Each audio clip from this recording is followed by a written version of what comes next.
옥중에서 받은 오중 축복이라는 제목으로 오늘 빌립보서 4장 19절 말씀을 살펴보겠습니다. 바울이 감옥에서 깨달은 5가지 축복이 있습니다.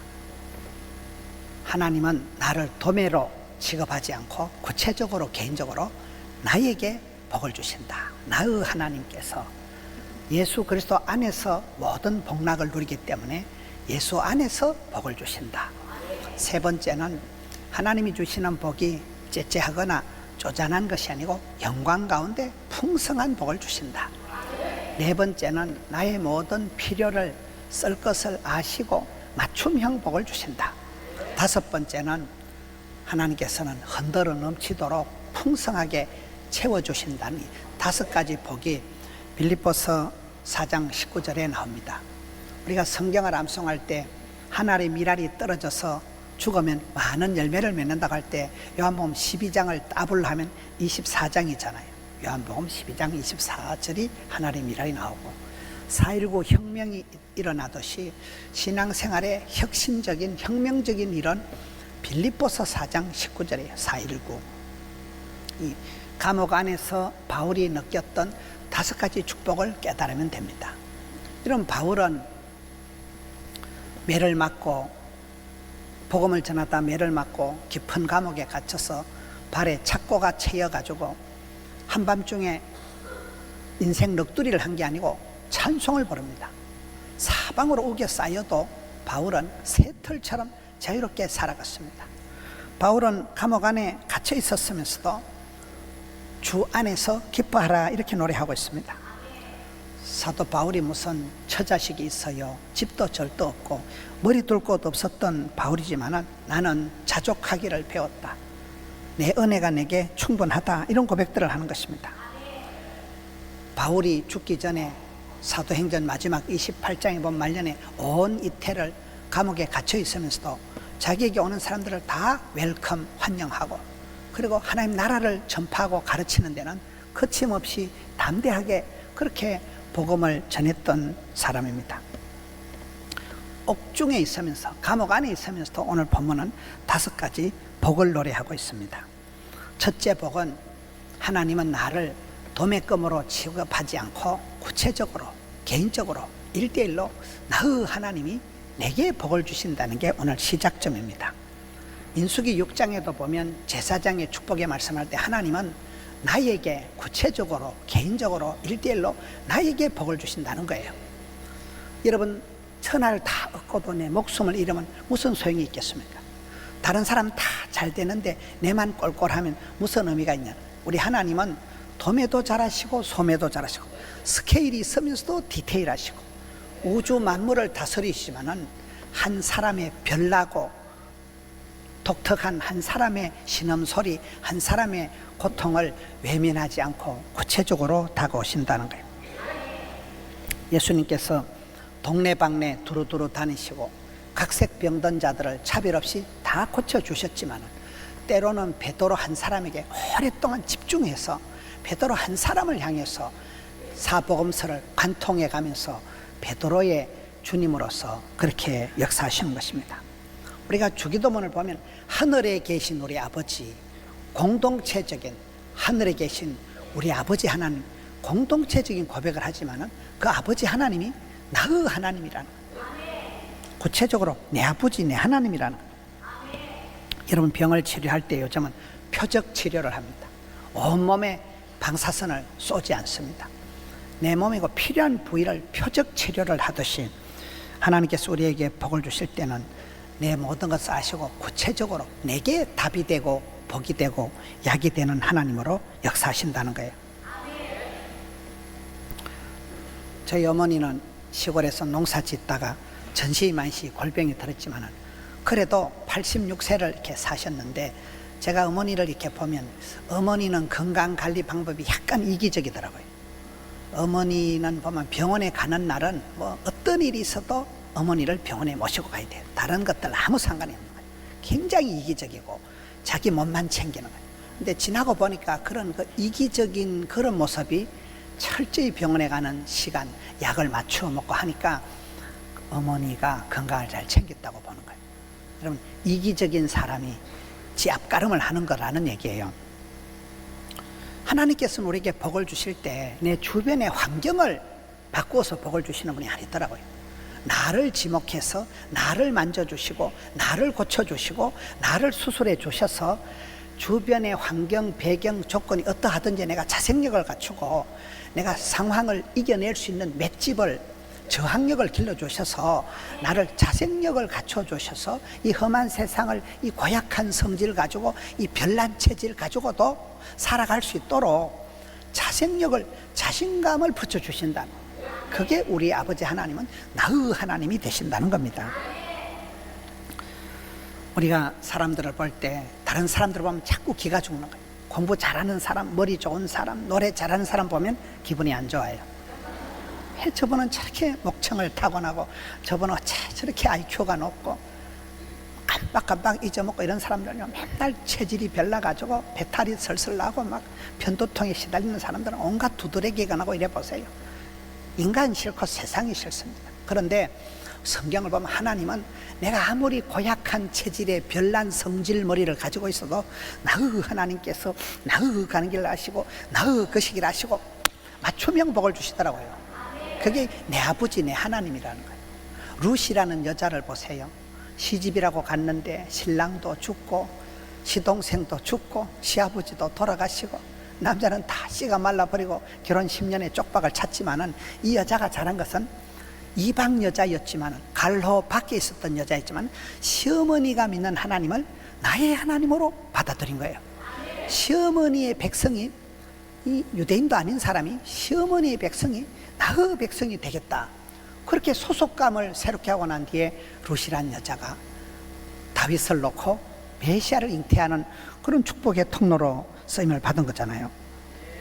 성경에도 보면 가장 의심이 많았던 도마가 결국은 나중에 가서 성경에 나의 주, 나의 하나님이라고 고백하는 사람은 도마밖에 없습니다.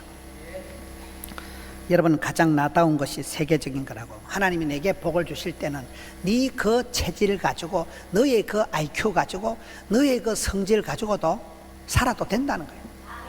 내만 꼴꼴하고 내만 무슨 저주받은 집안 같고 내만 신통차는 존재가 아니고, 나의 하나님께서는 나의 가는 길을 아시고 내게 맞춤형의 복을 주시기 때문에 긴 세월이 지나다 보면 개성 만점, 약간 비교 불가, 대체 불가, 유니크한, 세상에 어디 갖다 놔도 괜찮은 너만의 그 고약한 부분이 그게 개성이 있는 유니크한, 비교 불가능한, 너는 분명히 하나님의 사랑받는 딸내미다, 너는 하나님의 아들이다 하는 그 자생력을, 자신감을 주신다는 거예요.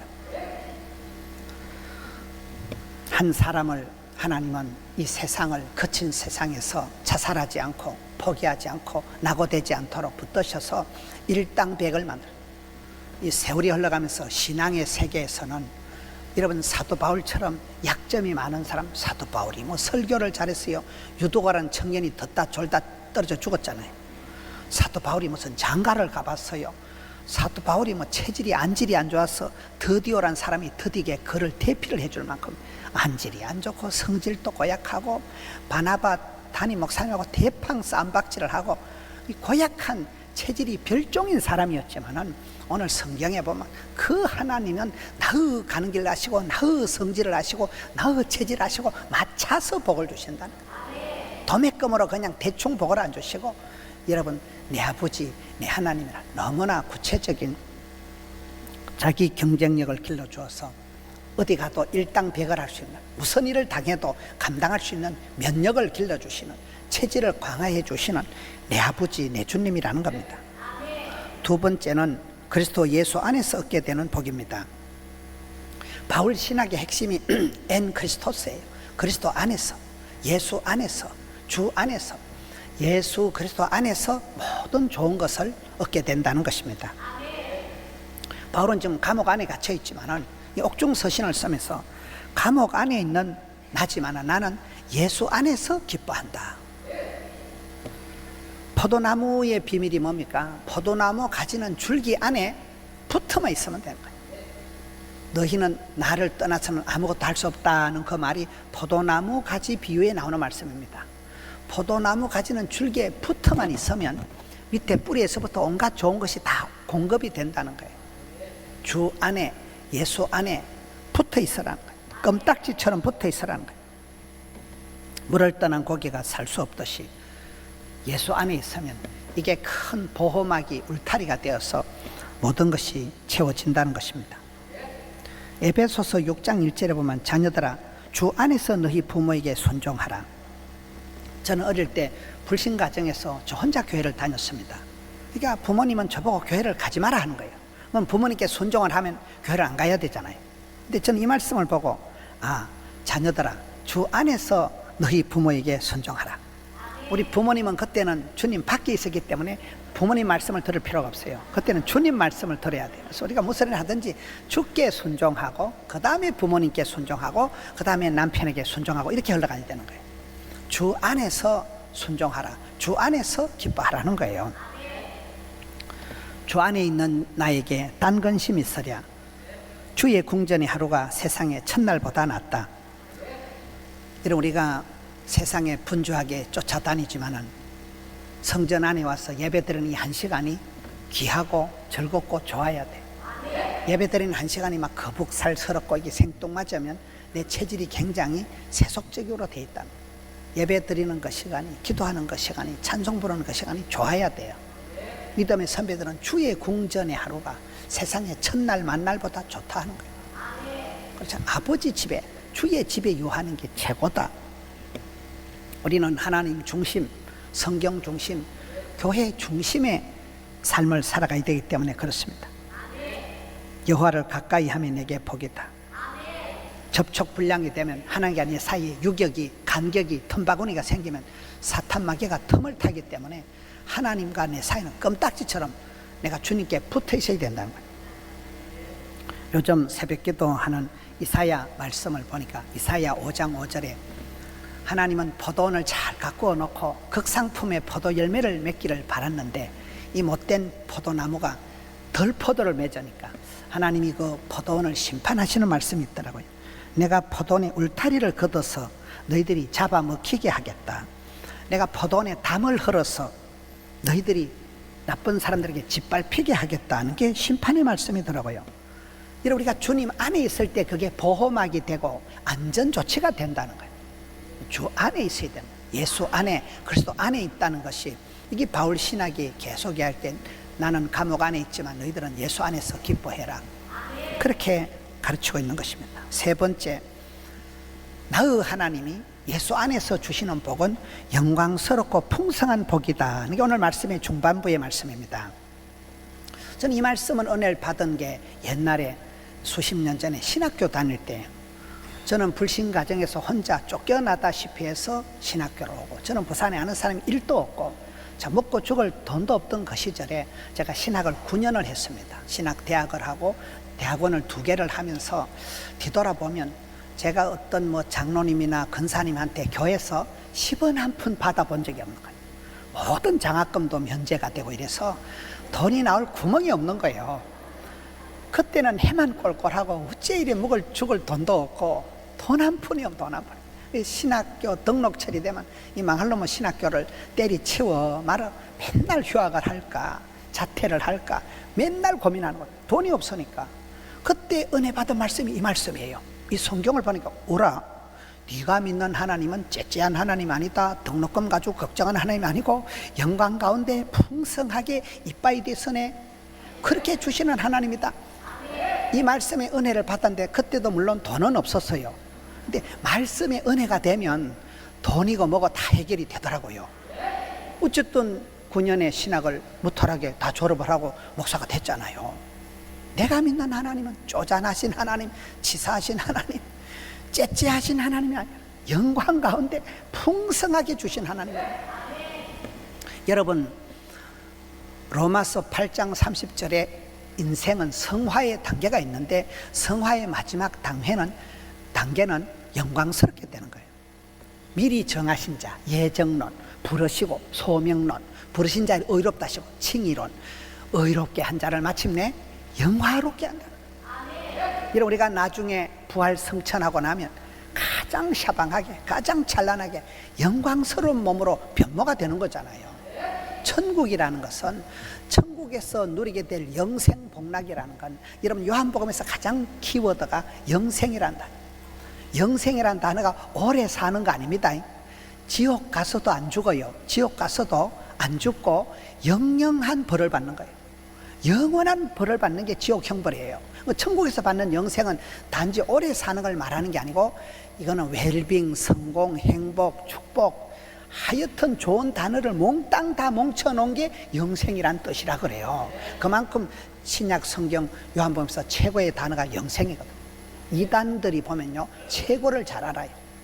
구원받는 게 최고니까 구원파가 나오고, 영생이 가장 중요하니까 영생교가 나오고, 그러는데 성도들이 좋은 단어를 다 뺏기고 띵하게 앉아 있는데, 이단들은 좋은 걸 다 선점한다니까요. 천국에서 받아 누리는 게 영생 복락이에요. 영원한 행복과 즐거움, 영생 복락이. 여러분, 이 세상에서 우리가 뭐 명품이다, 맛집이다, 이 세상에서 보석이라 하는 거는 천국과 비교할 수가 없는 거예요. 팔복의 말씀 보세요. 여러분, 이 세상에서 가난에 빠진 것들은 복있나니, 질질 짜는 것들은 복있나니, 얻어 터진 것들은 복있나니, 천국이가 저희 것입니다. 천국이, 그 영광스러운 천국이 따놓은 당상인 사람은 현재 잠시 잠깐 당하는 고난은 장차 받을 영광과 절대로 비교가 안 되는 거예요. 이건 족탈불급인 거예요. 그래서 우리가 하나님의 그 영광스러운 천국의 그 영광, 부활의 그 영광, 구원의 감격, 예배의 감격, 복음의 권능, 하나님의 그 사랑의 높이와 넓이와 깊이, 여호와 이거 인자하심을 맛을 본 사람은 이 세상하고는 비교할 수 없는 품격이 다른 삶을 살아간다는 거예요. 이게 하나님이 우리에게 주시는 복은 세상의 그 찌질한 복이 아니에요. 영광스러운 풍성한 복을 주신다는 거예요. 여러분, 예수님과 귀신의 결정적인 차이는 요한복음 10장 10절에 보면, 귀신은 빼앗고 죽이고 멸망시키는 해코지하는 게 귀신의 역할이지만, 우리 예수님은 어떻게 해요? 생명을 주시고 풍성케 하신다는 거예요. 흔들어 넘치게 풍성하게 주신다는 거예요. 이게 예수님과 사탄, 마귀, 귀신의 차이입니다. 우리가 기도할 때 우리의 기도를 응답해 주시는 참 좋으신 하나님, 좋을 선자, 착할 선자, 기도 이상으로 응답하시는 하나님. 저는 뒤돌아보면 저는 엄벙덤벙 살았는데 항상 하나님 저에게 선대해 주시는 거예요. 좋게 해주시는 거예요. 합력해서 선을 이루어 주시는 거예요. 저에게 항상 후대해 주시는 거예요. 그래서 우리 하나님이 너무나 멋있는 하나님, 부자 하나님, 멋쟁이 하나님이 되시는 것입니다. 네 번째는, 여러분, 첫째는 그 어마무시한 하나님이 내 아빠, 내 하나님이라는 것이고, 둘째는 그 하나님이 예수 안에서만 내게 복을 주시는 거예요. 주 밖에 나가면 끝입니다. 네가 나를 떠나면 아무것도 할 수 없습니다. 예수 안에 있을 때 이 복을 받는 것이고, 세 번째는 하나님 주시는 복은 쪼잔한 복이 아니라 영광스러운 풍성한 것이고, 네 번째는 나의 쓸 것을 아시고 나의 필요를 맞추어서 복을 주신다는 것입니다. 여러분, 사람은 친구를 사귀거나 이렇게 사람들을 만나보면 내 필요를 몰라요. 저는 집사람이 시장 보는 거 보면 참 이기적이다. 제가 먹고 싶은 걸 사오는 역사가 없어요. 지 먹고 싶은 거 사오는 거예요. 저는 주로 이제 불량식품을 좋아하거든요. 옛날 촌에서 먹었던 이런 거를 좋아하는데, 그런 건 뭐 위생이 안 좋다 이지랄을 하면서 지 좋은 것만 사와. 나 여자들 시장 보는 거 보면 너무나 이기적이라고 생각합니다. 촌에 어릴 때 그 길바닥에서 먹던 그런 게 진짜 맛있는 건데, 불량식품은 한 번도 사온 꼴을 못 봅니다. 지 입맛대로 사온다니까요. 상대방의 입맛을 모릅니다. 제가 집회를 이렇게 다녀보면 서울역에 내리면 일단 장로님이 저를 차를 태우러 오는데, 혼자 오면 얼마나 좋습니까? 4명이 나와, 4명이. 그럼 성령 차를 타면 저하고 5명이잖아요. 앞에 2명, 뒤에 3명 앉으면 가방 놓을 데가 없어. 가방을 제가 안고 앉아야 돼요. 그럼 가면서 계속 물어봐요. 얼마나 피곤하십니까? 몇 시에 출발했습니까? 속으로, 니만 가만히 있으면 내가 안 피곤하다. 일단 차를 타면 또 찬송을 세게 틀어놔. 옛날 복음송 있잖아. 우물가의 여인처럼 난 구했네. 차를 타면 왜 이리 시끄럽노 이런데 찬송을 끄라 하자니까 뭔 목사가 찬송을 싫어하노 이럴 것 같고, 듣자니 이거는 찬송이 아니고 공의 수준이라니까요. 귀가 다 아파, 귀가. 여러분, 상대방의 필요를 묻지도 찾지도 않고 지 생각대로 잘한다니까요. 이런 음식점에 가보면, 외국을 가보면 음식점이 일단 음료수를 줄 때 물어봅니다. 오렌지 주스를 줄까요? 망고 주스를 줄까요? 콜라를 줄까요? 그냥 안 갖다 줘. 얼음을 동동 띄워줄까요? 펄펄 끼리 줄까요? 고기를 피가 질질 나오게 갖다 줄까요? 바삭 구워줄까요? 오믈렛을 아무렇게나 안 넣어요. 오믈렛에 뭐를 넣느냐, 이 샐러드에 담아내기를 넣을까요? 왜 물어봅니까? 이런 어떤 걸 먹으면 두드러기가 나고 어떤 걸 먹으면 알레르기가 생겨요. 미국은 그런 거 잘못 오다 하면 바로 그냥 고발하면 벌금이 한 5천만 원밖에 안 나온대요. 물어보는 게 낫겠어요? 그냥 갖다 먹이는 게 낫겠어요? 근데 대부분 사람들은 묻지도 않아요. 먹으라, 이거 좋은 거다 이거요. 지한테는 좋지. 이러면 약이 안 되면 독이 된다고 하는데, 이런 내 쓸 것이, 내 필요한 것이 뭔가를 사람들은 몰라요. 하나님은 아신다. 나를 지으신 하나님이 내게 복이 되고 답이 되고 약이 되는 걸, 하나님이 내 모든 쓸 것을, 필요를 아시는 분이라니까요. 배가 고픈 사람에겐 먹을 게 중요하고, 목이 마른 사람에겐 마실 것이 필요하고, 몸이 아픈 사람이 약이 필요한데, 약도 여러분 천차가 만별이요. 내 몸에고 맞는 항생제를 먹어야 돼요. 다른 거 다 먹어봐야 내 몸하고 상관이 없는 게 많습니다. 하나님 내 모든 쓸 것을, 필요를 정확하게 아신다는 거예요. 저는 4가지 구호를 하나님이 부르시고, 시대가 요청하고, 교회가 필요하고, 내면에 적용하고, 하나님이 내게 원하시는 게 있는 거예요. 교회가 나한테 필요한 게 있는 거예요. 시대가 나한테 요청하는 게 있는 거예요. 내 속에서부터 내가 요걸 했으면 쓰겠다, 그게 딱 맞아떨어질 때 작품이, 역사가 만들어지는 거거든요. 솔로몬이 왕이 되었을 때, 네 한 가지 기도해봐라 할 때 솔로몬이 뭘 구했습니까? 솔로몬이 자기가 개인적으로 필요한 걸 구하지 않았어요. 솔로몬이 왕이 되어서 이 나라를 태평성대 대통령이 잘해야 되잖아요. 나라가 평안해야 되고 백성들이 복을 받아야 되기 때문에, 하나님 제가 이 많은 백성들을 잘 다스릴 수 있는 지혜를 주시옵소서. 하나님 보시니까 네가 참 귀하다. 네 쓸 것을 원하지 않고 나라와 백성들을 생각해서 지혜를 달라고 하니까 네가 구하지 아니한 부귀 영화도 주고 건강 장수의 복도 주겠다는 게 그 솔로몬의 쓸 기도가 하나님께 마음에 합한 기도가 된 거잖아요. 여러분, 그렇습니다. 초대교회가 행복했던 것은 각 사람의 필요를 따라 나누어 줬기 때문에 초대교회가 행복한 것입니다. 나의 필요를 알고 내 필요에 쓸 것을 맞춰서 주시는 분이 하나님이라는 거예요. 아굴의 기도를 보세요. 잠언 30장 아굴의 기도는, 하나님 거짓된 것을 내게서 멀리하게 해주시고 헛된 것을 내게 멀리 해주시고 내게 필요한 것으로 더도 말고 덜도 말고 가난하게도 마시고 부하게도 마시고 내게 필요한 것으로 채워주옵소서. 기가 막힌 기도예요. 기가 막힌. 주기도문도 그렇습니다. 일용할 양식만 주면 하루 삼시세끼 먹으면 됩니다. 내일 아침에 또 일용할 양식을 주고 날마다 때마다 일마다 하나님은 그렇게 채워주시는 분이라는 거예요. 저는 이렇게 사람들을 볼 때 복 있는 사람, 행복한 사람, 건강한 사람의 특징 중에 한 가지는 굉장한 안정감이 있는 거예요. 굉장한 평정심이 있는 거예요. 이렇게 대화를 해보면 괜히 불안한 사람들이 있어요. 괜히 과거가 좀 쪽팔리고 미래가 불안하고 막 건강 염려증 이래가지고 괜히 불안한 사람들이 있어요. 근데 어떤 사람은 짜들어, 돈도 없는 것들이 짜들어, 몸도 건강 안 한데 평안한 거예요. 깊은 고요와 평안이. 왜 그렇습니까? 하나님은 그 사람에게 더도 덜도 말고 원도 한도 없이 그 사람에게 복을 주시기 전에 모든 쓸 것을 필요한 걸 아시고 깊은 평강을 주십니다. 그게 시편 107편 30절에 고요한 가운데, 차분한 가운데, 평안한 가운데 손의 항구로 인도하는 거예요. 병원에서 암 진단을 받아도 마음이 평안한 사람은 암을 이겨요. 그런데 별거 아닌데도 큰일 났다. 그러면 큰일 나요. 그게 하나님이 우리에게 더도 말고 덜도 말고 내 모든 진짜 백이 나한테 필요한 걸 하나님은 아신다니까요. 내 쓸 것을 아시고 맞춤형 복을 주신다는 거예요. 이게 빌립보 4장 19절의 네 번째 복입니다. 다섯 번째 마지막 축복은 충만하게 채워주시는 복이라는 거예요. 바울의 고백이 나는 지금 감옥에 갇혀 있지만은 주 안에서 너희들은 기뻐해라. 기쁨이가 샘이 솟아나듯이 해라. 나는 집도 절도 없고 뭐 처자식도 없고 뭐 은행 마이너스 통장도 없지만은 나는 자족하기를, 만족하기를 배웠다. 일체의 비결을 배웠다. 내게 내 은혜가 내게 족하다. 아무것도 없는데 나는 충분하다. 내 은혜가 족하다.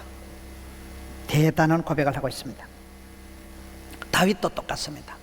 10년을 쫓아다니며 사선을 넘나들면서 죽을 고비를 지나가는데도 하나님은 나의 산성, 나의 피난처, 나의 요새, 나의 반석, 나의 목자가 되시니 나는 부족함이 없으리로다. 내 잔이 철철 넘치나이다. 믿음의 선배들은 똑같습니다. 극악한 상황에서도 그들은 하나님 앞에 하나님이 흔들어 넘치게 복을 주시는 것을 느끼면서 살아가는 것입니다. 마음은 비우는 게 아니고 채우는 거라는 거예요. 빈 깡통이 시끄럽습니다. 속이 비어 있으면 멀미가 납니다. 흙이진 내 영혼에 주의 것으로 신령한 것으로 채워지기 전에는 인생이 끝없이 방황을 하는 것입니다. 바다에 배가 난파되었을 때 바닷물을 마시면 죽는다 그러잖아요. 생수를 먹어야 돼요. 생수를. 순전하고 신령한 자들 사모해야 됩니다. 위로부터 기름 부으심이 있어야 됩니다. 물이라는 것은 막히면 차올라서 넘쳐서 흘러가는 것이 물이듯이 우리의 신앙생활도 그런 거예요. 성령 충만, 은혜 충만, 진리 충만, 성령이 충만하게 우리 속에 역사할 때 그것이 흘러 넘쳐서 역사가 아름답게 일어나는 것입니다. 오직 성령의 충만을 받아라. 교회는 은혜와 진리가 충만할 때 그때 우리가 여력을 가지고 남을 도와주고 마음의 여유를 가지고 살아가는 것입니다. 1년의 절반을 지났습니다. 하반기도 완주할 수 있도록 여러분 장거리 운전을 할 때는 기름 탱크에 주유를 하듯이 하나님 우리의 삶에 기름 부어 주시옵소서. 이제 하지 감자를 수확하고 이제는 가을을 대비해야 됩니다. 이제 봄농사는 끝난 거예요. 이제는 하반기 인생 이모작 늦은 비에 복을 주옵소서. 많은 성도들이 무더위에 지치고 1년의 절반을 지나면서 방전이 돼서 배터리가 다 앵꼬가 돼가지고 너덜너덜합니다. 지치고 상했습니다. 매출이 떨어지고 수금도 안 되고 몸과 마음이 많이 지쳐있는 이때에 주여 성령 충만 배터리 충전해서 새롭게 몸과 마음을 시동을 발동을 걸어서 하반기를 감당을 해야 됩니다. 오늘 저는 이 빌립보서 4장 19절 한 절 말씀을 가지고 하나님은 도매로 나를 함부로 대하시는 게 아니고 너무나 내 구체적인 내 모든 걸 아시고 나의 하나님이 되신다. 그분은 반드시 예수 안에서 내게 복을 주신다. 주를 떠나서 내가 아무것도 할 수 없다. 주 안에 있고 예수 안에 주의 궁전에 있기를 기뻐하자. 그리고 하나님이 내게 주시는 복은 쪼잔한 복이 아니라 영광스러운 풍성한 복이라. 그 주님은 내 진짜백이 필요로 아시는 거예요. 내게 약이 되고 복이 되고 답이 되고 길이 되는 걸 아시는 주님께서 맞춤형 복을 주신다는 거예요. 주실 때 흔들어 넘치게 충만하게 복을 주시는 그 축복을 감당해서 감옥 안에 있으면서도 새털처럼 자유했던 옥중에 있으면서도 샘솟던 기쁨을 가지고 살아갔던 바울처럼 오늘 이 현실의 억압과 어둠의 세력 가운데서도 능히 승리하시는 우리 성도님들 되시기를 축원합니다.